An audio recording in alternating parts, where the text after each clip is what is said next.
மாண்புமிகு தமிழ்நாட்டு முதலமைச்சருடைய வழிகாட்டுதல்படி தொடர்ந்து ஒவ்வொரு மாவட்டம் தோறும் இது போன்ற புத்தக கண்காட்சியை நடத்திட வேண்டும் என்கின்ற ஆணை ஏற்று பொதுவாக பார்த்திங்கன்னா சென்னையில் மட்டும்தான் நடத்திக்கிட்டே இருப்பாங்க பப்பாசியோடு சேர்ந்து. ஆனால் தமிழ்நாட்டு முதலமைச்சர் ஒரு ஆட்சி மாற்றம் ஏற்பட்ட பிறகு வெறும் சென்னையில் மட்டும் நடந்தால் பார்த்தாது ஒவ்வொரு மாவட்டத்திலும் இது போன்ற புத்தக திருவிழாக்களை நீங்கள் நடத்திட வேண்டும் என்று கேட்டுக்கொண்டோம். அதனால தான் இந்த திருவள்ளூர் மாவட்டத்திலே ஆட்சி மாற்றத்துக்கு பிறகு 4வது முறையாக ஒரு புத்தக திருவிழா நடைபெற்று கொண்டிருக்கின்றது. ஏறத்தாழ ஒரு 108 ஸ்டால்ஸ் இதில் கலந்துருக்காங்க. கிட்டத்தட்ட 80க்கும் மேற்பட்டிருக்கின்ற பப்ளிஷர்ஸ். அதில் குறிப்பாக துறை சார்ந்து, இப்போ எங்களுடைய துறை சார்ந்து இப்படி ஒவ்வொரு துறை சார்ந்து ஒரு 7 ஸ்டால் உண்டு. கிட்டத்தட்ட 115 ஸ்டால்கள்.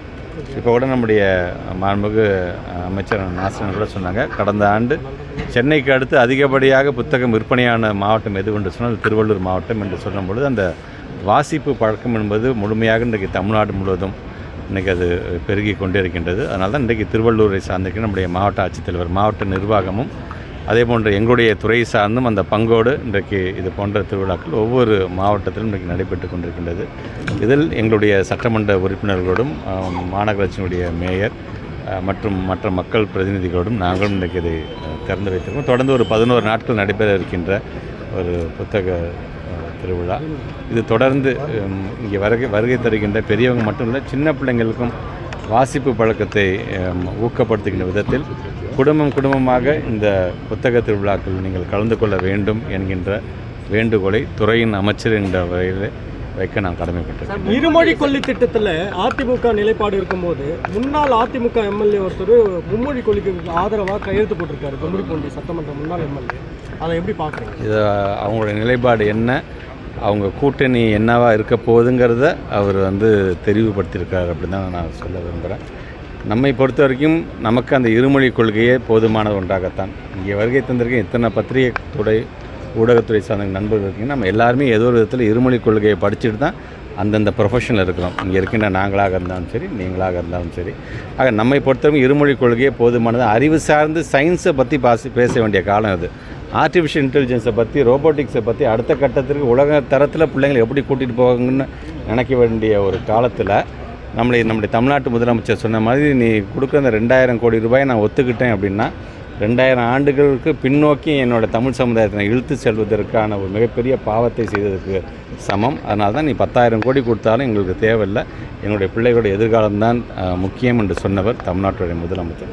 நமக்கான அந்த இருமொழி கொள்கையே போதும் அப்படிங்கும்போது தான் இன்றைக்கி போய் ஸ்கூலுக்கு வாசலில் நின்றுட்டு ஒரு போர்டை வச்சுக்கிட்டு போகிற ஸ்கூல் உள்ளுக்கு போகிற பிள்ளைங்கள்லாம் கையை பிடிச்சி இழுத்து இந்த கையெழுத்து போடு அப்படின்னு சொல்கிறதெல்லாம் ஒரு துறையின் அமைச்சராக நான் வன்மையாக இதை நான் கண்டிக்கிறேன்.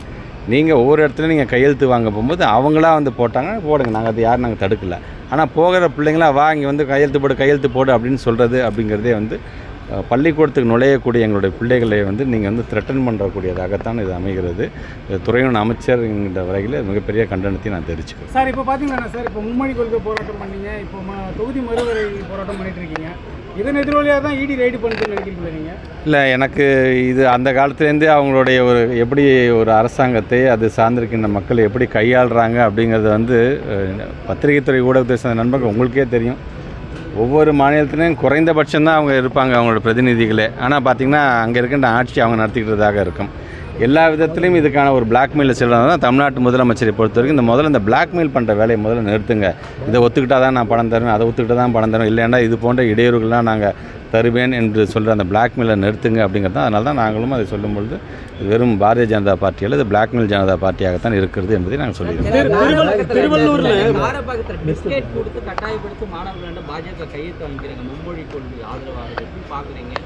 நான் தான் சொன்னேன், இது வன்மையாக நான் கண்டிக்கிறேன்னு தான் சொன்னேன். ஏன்னா இது சார்ந்து நிறைய பெற்றவங்களை இப்போ தொலைபேசி மூலமாகவும் வாட்ஸ்அப் மூலமாகவும் இதை வன்மையாக கண்டிக்கணும், இதை உடனடியாக நீங்கள் இதுக்கு மேலே ஆக்ஷன் எடுக்கணும் அப்படின்னு கூட சொல்லியிருக்கிறார்கள்.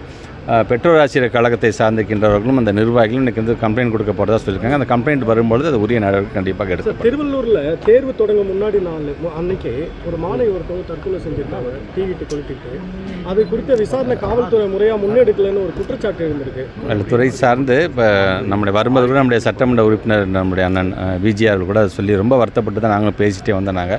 பிள்ளைங்கள் நல்லா படிக்கக்கூடிய பிள்ளை, 92 மார்க்கு மேலே எடுக்கக்கூடிய ஒரு பிள்ளை ஒரு ஃபியர், ஒரு பயத்தின் காரணமாக இந்த மாதிரியான தயவுசெய்து அப்படி செய்யக்கூடாது அப்படின்னு தான் நான் கேட்டுக்கிறேன். நான் தான் சொல்கிறேன், எல்லா பிள்ளைகளுக்கும் ஜஸ்ட் பாஸ் வாங்குகிற பிள்ளையிலேருந்து 100க்கு 100 வாங்குகிற பிள்ளைகள் முதற்கொண்டு தமிழ்நாட்டுடைய முதலமைச்சர் உங்களுக்கான ஒரு நாற்காலியை செய்வதுதான் ஒரு அரசாங்கத்துடைய கடமை என்று பல்வேறு திட்டம் நீங்கள் தீட்டிக்கிட்டு இருக்கிறாங்க. வெறும் வாங்கக்கூடிய மதிப்பெண்கள் மட்டுமே உங்கள் வாழ்க்கையில் மதிப்பீடு செய்யாது என்று சொல்லக்கூடிய முதலமைச்சர் நான் பெற்றிருக்கின்றோம்.